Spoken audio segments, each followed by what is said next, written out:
Hello and welcome back to my channel. In today's video I will show you how to open a business bank account in Belize. So here we'll google.com and here you'll likely search for top business bank in Belize. Okay, so here we can see.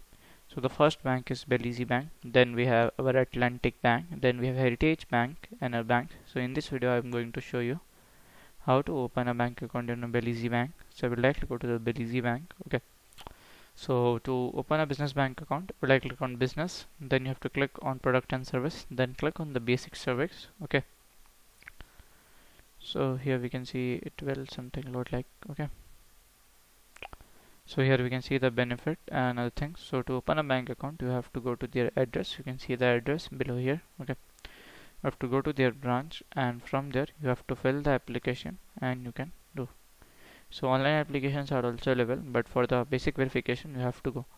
So I rather prefer you to go to your offline branch and you have to do. Okay, so here applications are there, so we'll directly go for here commercial banking application. Okay, so it will show the application, so we have to download this application and fill this and go to the branch. They will do the KYC and open the account. So this is how to open a business bank account in your Belize. So if you find this video helpful, make sure to like, subscribe and share the video. Thank you for watching.